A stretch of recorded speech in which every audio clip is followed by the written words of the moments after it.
usted? Yo soy Marianne Cohn Baker.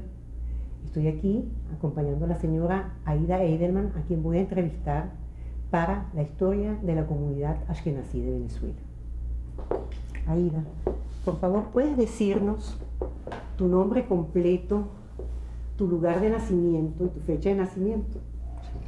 Nací en Herza, Rudețu Dorohoi, es una ciudad pequeña de Rumania, en el año 1921, el 14 de junio de 1921. Háblanos del hogar de tus padres, y qué es lo que tú te acuerdas todavía de Europa, cómo era tu familia, si era religiosa, si era sionista, si era tradicionalista, qué idioma se hablaba en tu casa y qué tipo pues de judaísmo ustedes sentían allá.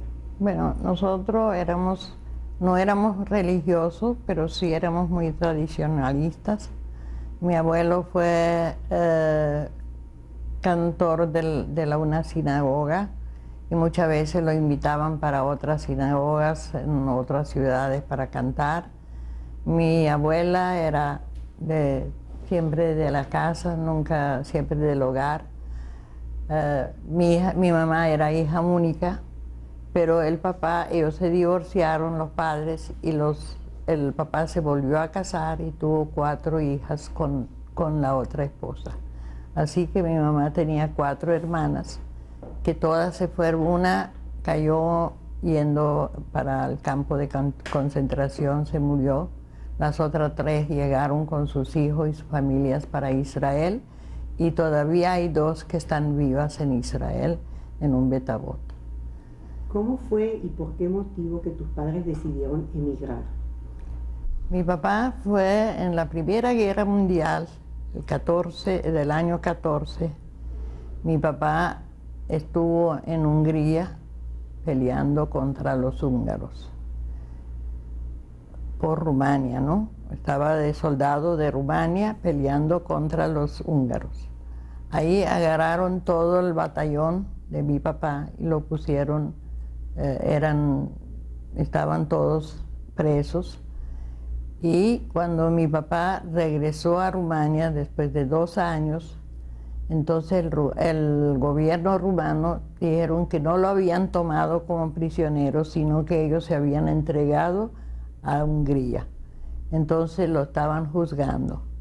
Todo lo que teníamos, mi papá era un hombre no muy rico, pero tampoco pobre, éramos una familia de clase media alta, y mi papá tuvo que gastar en este juicio todo lo que tenía. Cuando terminó el juicio, ya no estaba libre, entonces decidió venirse para la América. Eso fue el motivo por qué él se vino para la América. No quiso vivir más en Rumania. Se vino para la América, estuvo en Colombia. ¿En qué año? En el año 27. Estuvo en Colombia, después se vino a Venezuela, lo contrataron para ser pastelero en la casa del general Gómez. Estuvo trabajando 3 años allá y después estuvo en Caracas, tenía aquí una fábrica de helados. Fracasó con la fábrica de helados, entonces se fue para Maracaibo. En Maracaibo se enfermó y un señor de apellido Mauricio Schoenfeld, que era de la misma ciudad que nosotros, lo internó en un hospital de la compañía petrolera. Ahí estuvo varios meses hospitalizado y cuando salió de ahí no tenía ni un centavo. El señor Schoenfeld lo ayudó en todo lo que pudo. Y mi papá empezó a trabajar como klopper, porque eso era lo que él sabía, lo que no sabía hacer nada, sino pastelero, y en Maracaibo no había todavía una pastelería fina como para hacer pasteles. Cuando tu padre vino a Venezuela, ¿vino directo a Venezuela? No, estuvo primero en Colombia. ¿Pero vino con ustedes? No, vino solo. Mi papá vino solo. Y todo lo que tú me estás contando... Nosotros nos quedamos allá. Ajá. Y mi mamá tuvo que empezar, mi mamá sabía algo de costura, tuvo que empezar a coser para poder criar a esos 3 hijos que quedamos allá. Me recuerdo el día que mi papá viajó para la América, lo acompañamos hasta el autobús. Yo tenía entonces 5 años de edad Y como hoy recuerdo cuando mi papá subió al autobús y desde el autobús nos hacía con la mano a Dios.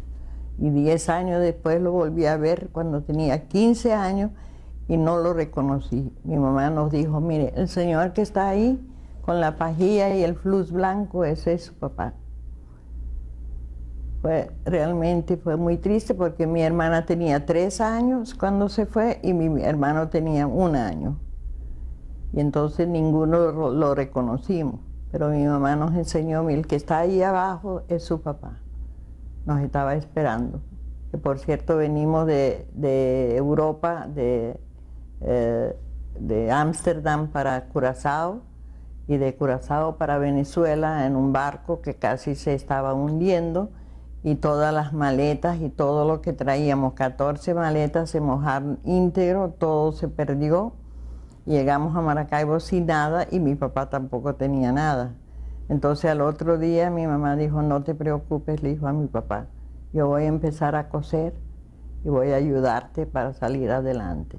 Y así fue. Mi mamá hacía todos los días hacía un vestido y yo le ayudaba en la casa, yo cocinaba. Mis hermanos estudiaron en el colegio Sucre, los dos. Hicieron su 6 grado y su bachillerato. Yo no pude estudiar aquí, terminé el 2º año de bachillerato en Rumania y en Venezuela no estudié sino con profesores, estudié el inglés, estudié el castellano y bueno, lo que se podía se hacía porque la situación no estaba muy buena. Y cuando tú llegaste a Maracaibo, ¿te encontraste que ya existía una comunidad establecida? Sí, había como 30 o 35 familias. Todas eran polacas, mayoría eran familias polacas. A mí me pasó que no sabía hablar sino el rumano y un poco de yiddish, pero muy poco. Entonces le pedí a mis padres que por favor que hablaran el yiddish en la casa para yo aprender a hablar el yiddish. Y así aprendí y yo hablo hoy un yiddish perfecto porque mis padres me lo enseñaron a hablar. Bueno, vamos a descansar ahora porque se acabó el pedacito y después te voy a seguir preguntando acerca de las primeras familias que fueron fueron a Curazao primero, después llegaron a Coro y de Coro se vinieron a vivir a Maracaibo. ¿De ese entonces él era judío? No, él era judío, pero la esposa era goyá. Y ella crió a los hijos en la religión católica. Y muy católica, que hasta tenían un santo delante de la casa. Tenían una quinta preciosa y delante de la casa había un santo. Y el chumacero que yo conozco que vive aquí en Caracas, que está casado con una... Y un Vega chumacero. Con una zuluaga, encima de su cama, ahí tiene un crucifijo gigante. Y él sí es judío. Y él bueno, él es... Yo conozco a un Vega chumacero que lo entrevisté para lo de la cámara. Él es hijo directo de esta gente. Bueno, no sé, bueno puede ser todos porque... los chumaceros son familia. Todos. Pero este chumacero que te estoy diciendo, él nunca se convirtió al catolicismo. Pero su mujer es católica, apostólica, romana, pero el catolicismo tiene incluso en la propia casa una capilla. Fernando Chumacero daba para Israel todo lo que le pedían. Mi papá siempre salía con los rabinos que llegaban a Maracaibo, salía con ellos a la calle a recoger dinero. ¿Sí? Y mi papá siempre iba donde Chumacero y el que más le daba para los rabinos era el señor Chumacero. Todos los Yom Kippur venía en la mañana a la sinagoga, él se sentaba y no se iba hasta la noche, hasta después del shofar, no se iba de la sinagoga. Pero los hijos jamás pisaron una sinagoga. Ese día que me encontré con Fernando en la Sociedad Israelita de Maracaibo, fue para mí una sorpresa, porque yo nunca lo conocí desde niño, porque íbamos juntos cuando yo tuve mis hijas pequeñas, siempre íbamos de vacaciones a La Puerta. Hay un pueblo que se llama La Puerta, que está cerca de Valera. Entonces íbamos allá, había un hotel muy bonito que se llamaba el Hotel Guadalupe. Íbamos siempre, entonces iba siempre con los chumaceros para allá, para La Puerta. Y ahí nos hicimos muy amigos. Y después, bueno, muchas veces estuve en la casa de ellos. y eran gente muy buena, pero ella era una católica y me recuerdo cuando la única hija que tenían, porque tenían 3 varones y una hembra.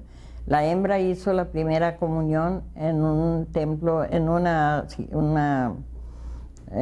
iglesia que se llama San José, y era al lado de mi casa. Yo me sorprendí ese día, yo estaba invitada para la ceremonia en la iglesia, pero no fui. Pero me quedé viendo cuando entraron a la iglesia y el señor Fernando se quedó en el carro todo el tiempo hasta que salieron de la iglesia. Después hubo una celebración y entonces fuimos a la celebración. Pero él no entró nunca a una iglesia. Dime de dónde procedían los chumaceros. Bueno, según tengo entendido, eran de origen holandés. Y llegaron primero a Curazao, y de Curazao se vinieron a Coro, vivieron en Coro varios años, y de Coro ya se vinieron a Maracaibo. Toda la familia, menos las hermanas. Las hermanas sí se quedaron en Coro y después viajaron, vivieron en Caracas. Las 2 hermanas que nunca se casaron. Dime, durante tu llegada, o sea, durante los primeros años de tu llegada, ¿cómo se reunían ustedes con las otras familias? Bueno, cuando llegamos a Maracaibo fue para mí muy difícil porque yo no hablaba yiddish y la gente no hablaba en el rumano. Entonces fue muy difícil porque yo decía, papá, no me puedo entender con la gente. Las primeras amigas mías fueron una muchacha de apellido Bienni, Marta Milgram, que murió en paz descanse, que el apellido de ella es Capusta de la casa, Clara Capusta, que es ahora Goyman, y éramos muy amigas y nos entendíamos por señas, porque no sabíamos hablar, entonces nos entendíamos por señas. Hasta los 3 meses, a los 3 meses ya yo hablaba el castellano. Y otra cosa que te quería preguntar, esas familias que tú encontraste en Maracaibo, ¿habían venido desde Caracas o de dónde, o fueron directamente? Bueno, mayoría, algunos de ellos venían desde Colombia y se residenciaron en Maracaibo. Otros vinieron directamente de Polonia para Maracaibo. Una familia sacaba a la cuñada, sacaba al hermano, lo traía de Polonia, fue antes de la guerra todavía. ¿Por qué crees tú que Maracaibo resultaba ser una ciudad tan atractiva para los judíos? Bueno, como primero para Caracas, por ejemplo. Bueno, yo creo porque como tenían ya familiares allá, viajaron para allá, porque los familiares lo pidieron desde Rumania, ¿no? Desde Polonia, y se quedaron allá, se quedaron viviendo allá hasta casi todo. Ahora, los últimos años, las familias empezaron a emigrar para Caracas por los hijos, por el colegio. Lo mismo me pasó a mí. Yo vine en el año 55 a Caracas, porque ya mis hijas habían terminado, Ginny había terminado casi el bachillerato, y vi que ya es una señorita y que no hay con quién reunirse y que no hay colegio para los demás muchachos, porque sí teníamos, ya cuando yo me vine, habíamos fundado un colegio y habíamos traído los Moré Blecher, vinieron primero a Maracaibo traídos por nosotros. Y estuvieron allá, pero solamente tenían 4 grados nada más, empezaron con los primeros 4 grados y después fueron aumentando. Hoy día, desgraciadamente, el colegio está completamente arruinado porque no hay niños, mayoría son goy los que estudian allá. En cada grado hay 4 o 5 judíos y los demás son goy para poderse mantener. Colegio Bilú. Y los Algón, tengo entendido que también. Después estuvieron los Algón. Los primeros Moré eran los Blecher. La esposa y el esposo vinieron a Maracaibo. Yo los acomodé, vivieron en mi casa varios días hasta que le busqué una habitación y salí con ellos, compramos todos los útiles, los que necesitábamos para el colegio y para ellos particularmente porque no trajeron nada. Y bueno, se acomodaron muy bien y después estaban viviendo en una quinta muy bonita y tenían de todo. Y después resolvieron venirse a Caracas. Entonces llegaron los Algón. Dime, yo te quería preguntar, ¿sabes algo de cómo fue el colegio durante la estadía de los Algón?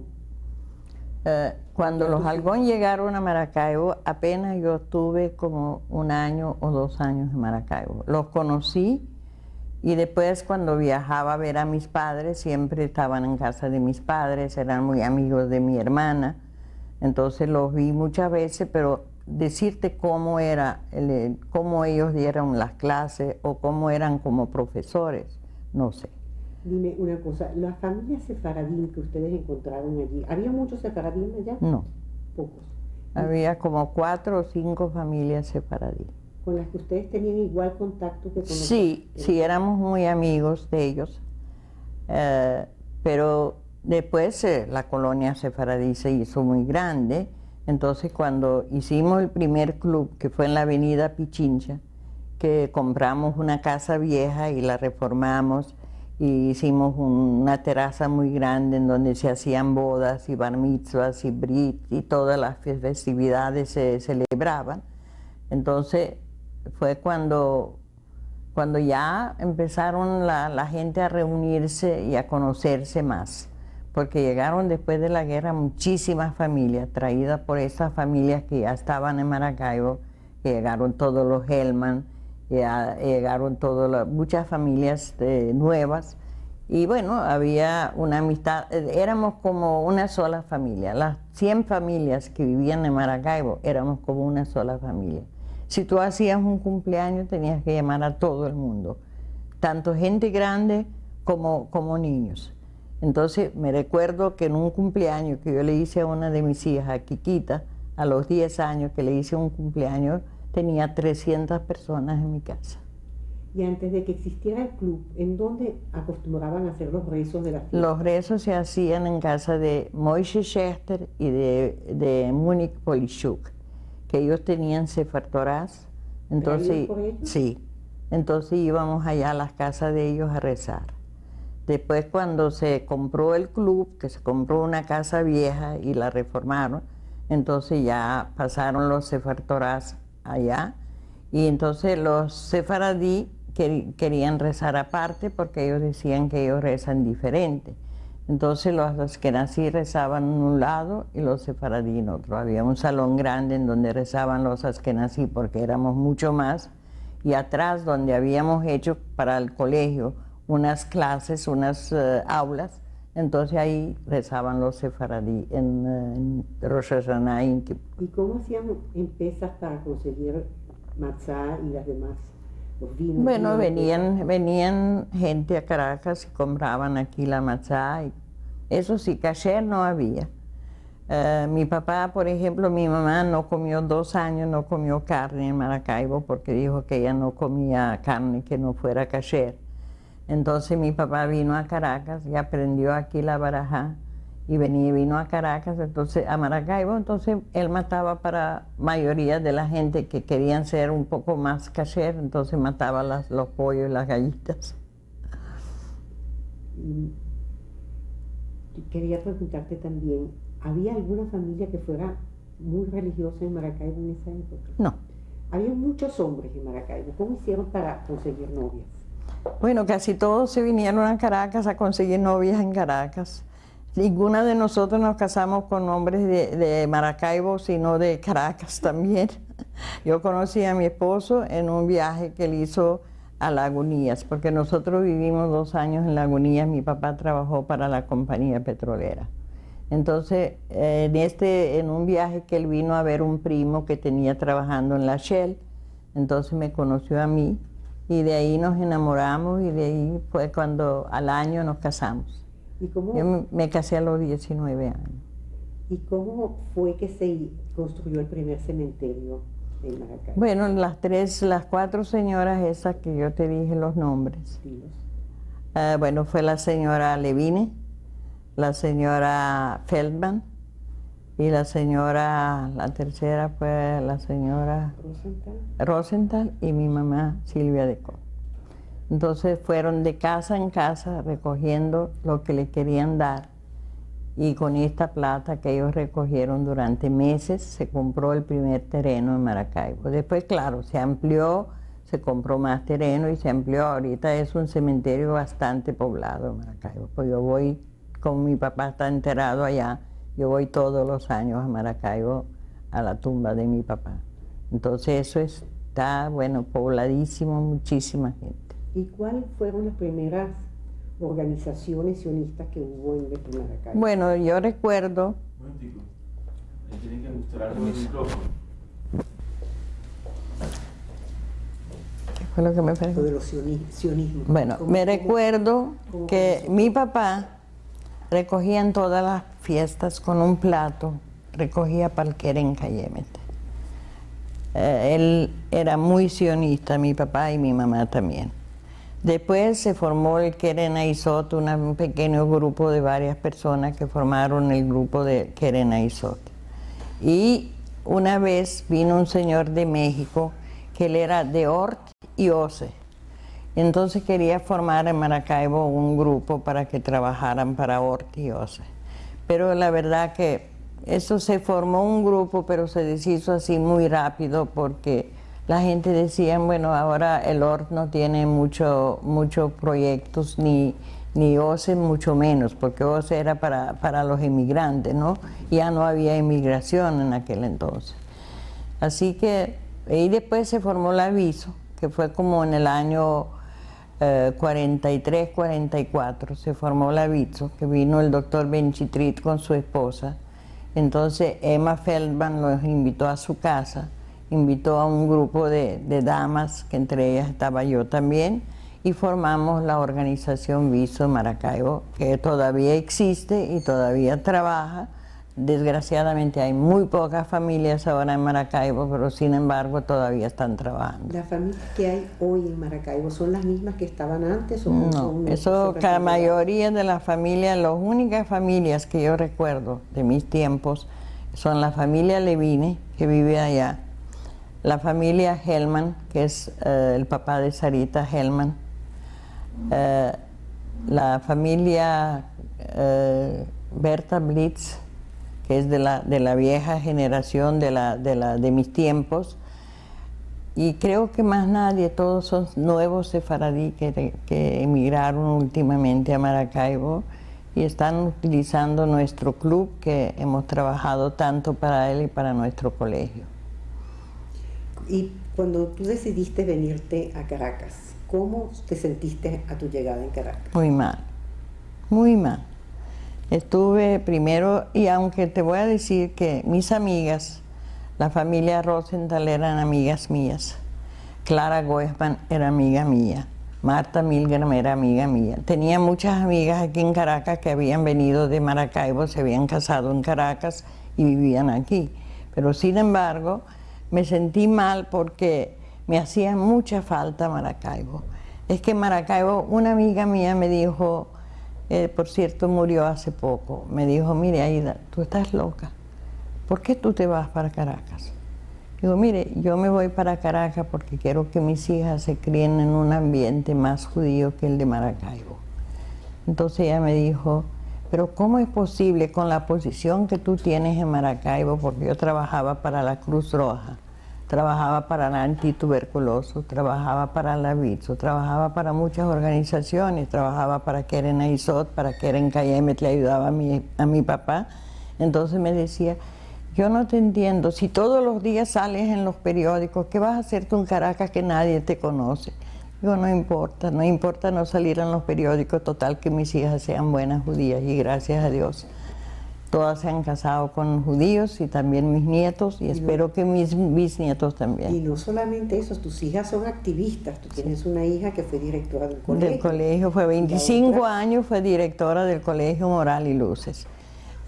Kikita, bueno, ella no ha trabajado mucho para la colectividad. Lisbeth sí, y Lisbeth es farmacéutica, pero sin embargo no le gustó nunca la farmacia, entonces tiene su agencia de viaje y trabaja siempre para los colegios, trabaja siempre para la colectividad.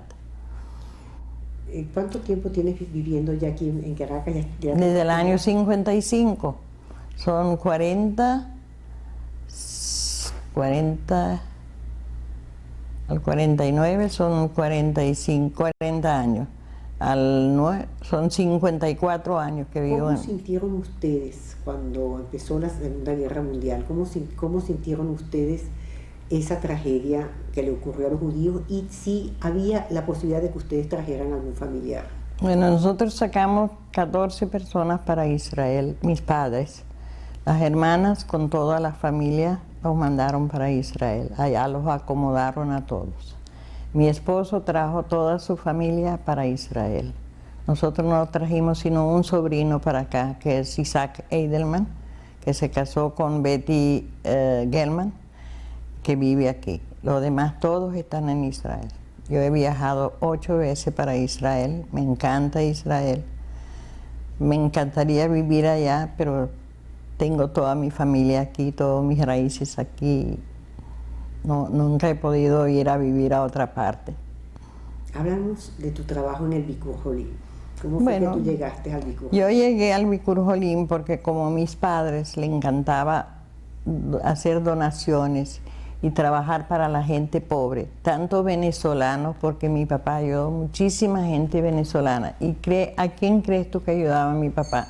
Al que vendía las frutas en la calle, al que vendía los pollos en el mercado. Si le decía que tenía un niño enfermo, mi papá le llevaba dinero, le llevaba medicinas. Si el que llevaba las frutas se le rompía una rueda del carrito, mi papá se lo mandaba a arreglar. De ahí me viene a mí la cosa de ayudar. Cuando mi papá murió, mi papá murió a los 77 años. Mi mamá quedó sola en Maracaibo con un negocio grandísimo, con una boutique que mi mamá hacía trajes de novia y de comunión. Entonces quedó sola. Cualquier cosa, mi hermana vivía en Miami, yo vivía en Caracas y ella estaba sola en Maracaibo. Si le dolía la cabeza, las empleadas me llamaban, mire señora Aida, su mamá está enferma, véngase. Entonces me iba a Caracas, a Maracaibo. Entonces mi esposo me dice un día, mire, ¿por qué no te compras mejor un avión? Porque para viajar todas las semanas a Maracaibo es mejor que te compres un avión. Entonces llegué a Maracaibo en uno de estos viajes, le dije a mi mamá, mamá, tienes que complacernos, tienes que vender el negocio, vender las casas, teníamos 3 casas en Maracaibo, tienes que vender las casas y el negocio e irte a vivir conmigo a Caracas. Entonces me la traje. Mi mamá vivió 18 años conmigo. Estaba operada de cáncer, yo la cuidé, yo tenía una enfermera, la llevaba toda la semana a la peluquería y de ahí me vino a mí el amor hacia la gente mayor y hacia la gente enferma. Y entonces busqué una organización que me llenara esa falta de mí. El día que murió mi mamá, empecé a buscar algo para hacer para los viejos. Entonces me metí en el Bikur Jolim, tengo 15 años trabajando. Fui vicepresidenta, ahora tengo ya como 9 años en la presidencia. ¿Ha aumentado el número de judíos que necesitan de la ayuda del Bikur Jolim? Muchísimo. Tenemos 75 personas. Había un tiempo, hace como 1 año y medio, teníamos 90 personas. Desgraciadamente muchos se han muerto ya. Pero en este momento tenemos 75 personas ayudando a un costo de 3 millones de bolívares mensuales. ¿Y dónde consiguen ustedes los fondos para Llamamos por teléfono, pedimos donaciones, nos dan donaciones de un bar mitzvah, de una boda, de un brit milá. Ahora tenemos unas cajitas que mandamos a hacer con el logo del Bikur Jolim, que lo hemos puesto en varias sinagogas, lo hemos puesto en la Unión Israelita, y de ahí sacamos mensualmente, se saca un poco de dinero. ¿No se oye? Sí, me parece que usted sin querer con la mano tocó el micrófono. Ah, perdón. Y se hizo una estática, ahora está bien. ¿Ya? Así que es muy difícil, no es fácil. En este momento de verdad que estamos asustados porque son 3 millones de bolívares mensuales y muchas veces entra medio millón, 1 millón. Entonces tenemos que sacar de lo que tenemos en fondo y estamos asustados de que algún día se nos puede terminar la plata y no podemos ayudar más a la gente. Hay muchas colaboradoras jóvenes en la institución que tú... Ahora sí, en ese momento, porque Fritzi, yo estaba con mi esposo, como estaba enfermo, yo fui con mi esposo a los Estados Unidos. Cuando yo estaba afuera, Fritzi parece que ella convocó unas cuantas muchachas, señoras jóvenes, y ahora están trabajando con nosotros, van a empezar a trabajar ahora con nosotros. Hoy, por cierto, tuvimos una reunión con las jóvenes, y si Dios quiere esperamos que ellos hagan algunos eventos, que también empiecen a pedir a sus amistades donaciones, y creo que si Dios quiere y ellos trabajan bien, vamos a seguir adelante, vamos a sobrevivir. ¿Qué es lo que ustedes concretamente hacen por esos ancianos y esos? Bueno, mire, hay veces, primeramente se le dan las medicinas por el mes. O sea, ellos nos traen sus récipes del médico. Nosotros, por el récipe y por las indicaciones que traen, pedimos los medicamentos por el mes completo. Ellos vienen una vez al mes, recogen sus medicamentos. A veces nos toca hacerles alguna tomografía, radiografía, o hasta muchas veces hemos tenido gente que hemos tenido que hospitalizar y pagar por ellos unos días. En ese momento la verdad que no lo podemos hacer porque ya no nos da el presupuesto para hacer esa cosa, pero lo hemos hecho. El instituto nuevo que tenemos ahora, Yolanda Katz, ¿no ha sido de gran ayuda para ustedes en ese sentido? Bueno, el Yolanda Katz trabaja por separado y nosotros trabajamos por separado, aunque estamos juntos. Pero la verdad que ellos tienen otro tipo de trabajo y nosotros otro tipo de trabajo. Ellos solamente tienen médicos para ver a la gente, tienen psicólogos para hablar con la gente, tienen psiquiatras cuando la persona lo necesita, y nosotros solamente nos ocupamos de las medicinas. Nosotros no nos metemos en las cosas de ellos ni ellos en nuestras cosas, sino que trabajamos completamente por separado. ¿Tú conoces el Betabot? Sí. ¿Qué te parece? ¿Qué piensas tú? ¿Tú piensas que el Betabot está funcionando como debería funcionar? ¿Piensas que habría que hacer algo? Bueno, yo estuve muchas veces en el Betabot porque cada vez que ellos tienen algún evento me invitan y yo voy. Conozco mucha gente de allá que antes eran señoras de su casa y ahora están en el Betabot. Se alegran mucho cuando me ven porque me conocen hace muchos años. A mí me parece que el Betabot está funcionando más o menos, que podría ser mejor, podría ser mucho mejor. Pero han cambiado tanto de directoras allá y cada una trae un nuevo presupuesto y un nuevo... a mí me parece que allá lo que pasa es que se está perdiendo mucha plata allá. Porque una vez me tocó cuando inauguraron la quinta bahía, enfrente del Betabot, el Bikur Jolim compró todo lo que necesitaba la quinta. O sea, bueno, no muebles, pero toallas, sábanas, fundas, loza, cubiertos, vasos. A los pocos meses yo entré allá y nada de lo que nosotros habíamos comprado ya había. Todo se lo habían llevado. Una vez yo estuve allá y estaban trayendo de una panadería 40 panes de sándwich. Allá en realidad vivían 8 señoras y algunas enfermeras y más el personal que trabajaba. Y yo vi allá que a los pocos días la gente me dijeron que no había pan. Le digo, ¿cómo es posible si yo vi entrar aquí 40 panes y ya no hay? Me dice, no, se lo llevaban. Otra cosa que yo les propuse y que ellos por fin me hicieron caso fue que había una cocina en la bahía por 8 personas que vivían allá y una cocina en el Betabot. Entonces yo pregunté, ¿por qué se llevan 2 cocinas con 2 cocineros, con 2 ayudantes de cocina, con todo era doble? Digo, ¿por qué no se hace la comida aquí y se compra un carro termo y se pasa la comida para la bahía? Y no hay que sostener 2 cocinas. Y por fin me hicieron caso y lo hicieron. Ahora están cocinando solamente en el Betabot y están llevando la comida allá. ¿Cuál es la sede del Bikur Jolim ahora? Ahora estamos en el Yolanda Katz. La verdad que nos han sacado de todas partes. Estuvimos cuando el Bikur Jolim hace 56 años se fundó en Caracas. Estábamos junto con el Keren Aizot en una quinta aquí en San Bernardino. pagábamos entre los dos, según tengo entendido, ¿no? Porque eso ya son historias, lo que me contaron la gente que fundó. Entonces, pagábamos entre los dos el alquiler y todos los gastos.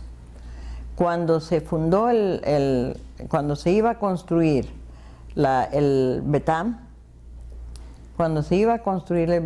entonces el Bikur Jolim dio 40.000 bolívares para la construcción del Betam. Nos dieron una oficina ya en el segundo piso. Estuvimos ya como 3 años. Un día yo llego allá y está puesto un candado sobre la puerta y digo, ¿qué pasa? Me dicen, no, el Bikur Jolim ya no puede estar aquí. Llamé al señor Czestochowski, que en paz descanse, y le dije, señor Czestochowski, ¿qué está pasando? Nuestras cosas, nuestros archivos, nuestros escritorios, todo están en el sótano. ¿Y qué pasa con nuestra oficina? Me dice, no, ustedes no son una organización sionista y no pertenecen al Betam. Esto fue la contestación que me dio. Me vine a la Unión a hablar con el señor Iro Oswald, que era presidente en aquel entonces. Entonces le dije, señor Iro, necesitamos una sede, necesitamos trabajar en alguna parte, no podemos trabajar en un sótano. Entonces nos dieron ahí donde están los vigilantes, nos dieron un cuarto ahí y ahí estuvimos trabajando durante varios años. Cuando arreglaron el Yolanda Katz, me dijeron así de sorpresivamente, me dicen, mire, ustedes se van para el Yolanda Katz. La verdad que se portaron muy bien con nosotros, nos dieron 2 habitaciones, en una tenemos todas las medicinas, que son puros escaparates, todos trancados, cada uno con su letra donde pertenece, y estamos muy bien organizados, pero no estamos muy contentos allá. No estamos contentos, te voy a decir por qué. Primeramente, cuando estábamos en la Unión, yo veía mucha gente aquí. Entonces yo aprovechaba el momento de que salían de una fiesta, me saludaban, le decía, mire, ¿cuándo me va a hacer una colaboración para el Bikur Jolim? Bueno, llámame o lo voy a hacer de una vez. Allá estamos muy aislados. La gente sube solo a recoger sus medicamentos, pero el que traía antes cheques aquí a la Unión, allá no los lleva.